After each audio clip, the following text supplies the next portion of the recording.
السلام علیکم پیارے طلباء و طالبات۔ آج تاریخ 17 جون 2021، مضمون اردو جماعت 7ویں۔ بچوں، آج کا جو ہمارا سبق ہے سبق نمبر 10، سبق کا نام ہے شکر گزاری۔ یہ ایک نظم ہے جس کو ہم پڑھنے جا رہے ہیں۔ اس کا جو لکھنے والا ہے وہ ہے صفی لکھنوی۔ تو بچوں، میں یہاں پر پڑھنے کی کوشش کروں گا اور بعد میں اس کو سمجھانے کی کوشش کروں گا۔ تو چلو بچوں، میں شروع کرتا ہوں۔ شاخیں جس طرح شجر کی کرتی ہیں جڑوں سے جذب پانی، ہو کر تر و تازہ پھر جو دیکھو واپس کر دیتی ہے اس کو۔ یا جیسے سمندر کا پانی بن بن کے سحاب آسمانی، برستے ہیں بے شمار قطرے پانی پھر وہی دیکھو سمٹ کے۔ دریاؤں کے راستے مقرر گرتا ہے سمندر کے اندر، دل شکر گزار آدمی کا اس کا بھی یہی ہے ٹھیک نقشہ۔ محسن سے جو نفع ہے اٹھاتا، یعنی جو کچھ ہے فیض پاتا ہے، اس کا یہ اعتراف قیم کرتا رہتا ہے شاد و خرم۔ تو چلو بچوں، اس ہمیں ہم دیکھتے ہیں کہ شاعر کا کیا کہنا ہے، شاعر کا کیا مطلب ہے، شاعر کیا کہتا ہے اس نظم میں جو صفی لکھنوی ہے۔ یہ نظم صفی لکھنوی کی ہے جس کا عنوان شکر گزاری ہے۔ اس نظم کے پہلے دو اشعار میں شاعر یہ کہنا چاہتا ہے کہ درختوں کی شاخیں جس طرح اپنی جڑوں سے پانی جذب کرتی ہیں اور جڑوں سے پانی جذب کرنے کے بعد تر و تازہ ہو جاتی ہیں، ہری بھری ہو جاتی ہیں، پھر تر و تازگی کے بعد اس پانی کو جذبہ کے ساتھ لوٹا دیتی ہیں، یعنی شاخیں اپنی ہی جڑوں سے پانی کو غذا کی صورت میں حاصل کر کے جو جوان ہوتی ہیں اور جب زندگی حاصل ہو جاتی ہیں تو شکریہ کے ساتھ اس کو لوٹا دیتی ہیں۔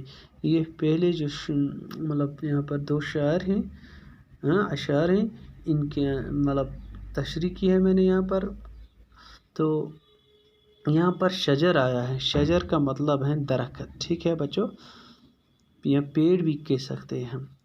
جذب کرنا ہو گیا چوسنا۔ تو دوسرا اشعار کیا ہے؟ یا جیسے سمندر کا پانی بن بن کے سحاب آسمانی، برستے ہیں بے شمار قطرے پانی پھر وہی دیکھو سمٹ کے۔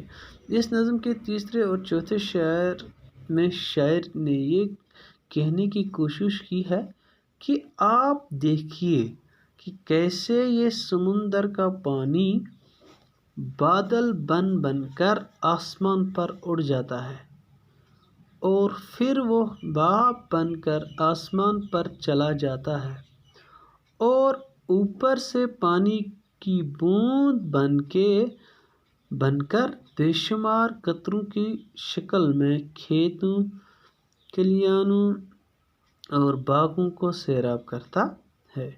اس شعر میں شاعر نے کیا کہا ہے؟ مطلب جیسے کہ آپ کو پتہ ہے جو دریا کا پانی جو ہوتا ہے وہ کہاں پر پہنچ جاتا ہے؟ سمندر میں پہنچ جاتا ہے، پھر وہاں سے وہ بھاپ بن کر آسمان کی طرف چلا جاتے ہیں۔ یتھ اس بہوار گوبرو ونان چنان تو بہوار چھ اس وچمت چھ ہیور گژھان، ہیٚرِ کیاہ چھِ اتھ بنان؟ ہیٚرِ چھِ یہ مطلب بارش ہندس صورتس مز کی اتھ قطرٕ بنان یتھ پٲٹھۍ تۄہہِ آسہِ وٕچھمُت کہ ییٚلہِ أسۍ بتس چھِ لاگان گوبرو دیگ پتہٕ چھِ أسۍ ٹھانٛڈ تھاوان تتھ، پتہٕ سُہ بہوار وۄتھان، سُہ بہوارس اگر أسۍ اتھس دِمو اتھ چھِ گژھِ اسہِ اوٚدُر آبٕے۔ یِتھے پٲٹھۍ چھِ یہِ سمندرن ہُنٛد یہِ آب گوبرو ہیٚور کھسان بہوار صوٗرتس منٛز، ہیٚرِ چھِ اتھ بنان اَبُر، پتہٕ چھِ پیٚوان بیٚیہِ بچو یہِ واپس روٗد کِس صوٗرتس منٛز۔ صحاب کو بادل گو ابر ٹھیک چھا دریاؤں کے راستے مقرر گرتا ہے سمندر کے اندر دل شکر گزار آدمی کا اس کا بھی یہی ہے ٹھیک نقشہ. دیکھو بچو یہ جو مطلب اس نظم کے جو 5ویں اور 6ٹھے شعر میں شاعر یہ کہہ رہا ہے کہ آپ دریاؤں کو دیکھیے کہ ان کے راستے طے ہیں. وہ دریا کہیں اور جا کر نہیں گرتا بلکہ اپنے طے شدہ مقام پر ہی گرتا ہے، یعنی سمندر میں جا کر ہی دریا گرتا ہے. ٹھیک اسی طرح ایک شکر گزار آدمی کا دل بھی ہوتا ہے، اس کے اندر کی کیفیت بھی اسی دریا کی مانند ہوتی ہے، یعنی شکر گزار آدمی کا دل بھی شکر گزاری سے پر ہوتا ہے. ٹھیک ہے، تو یہاں پر مقرر ہو گیا دوبارہ، نقشہ ہو گیا صورت یا طریقہ. ٹھیک ہے، تو ایک اور شعر ہم پڑھتے ہیں. محسن سے جو نفع ہے اٹھاتا، یعنی جو کچھ ہے فیض پاتا ہے، اس کا یہ اعتراف پیم کرتا رہتا ہے شاد و خرم.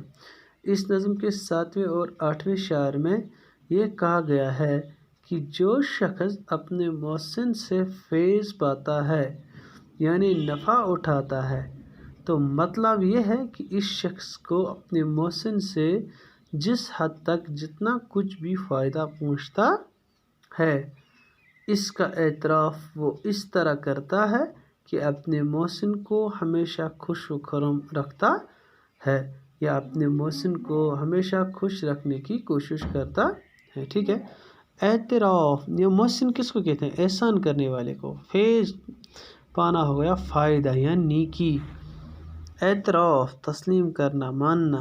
پیم لگاتار، مسلسل. خرم خوشی، شادمان. ٹھیک ہے، تو یہ تھے بچوں کچھ جو 8 اشعار ہم نے آج پڑھے ہیں.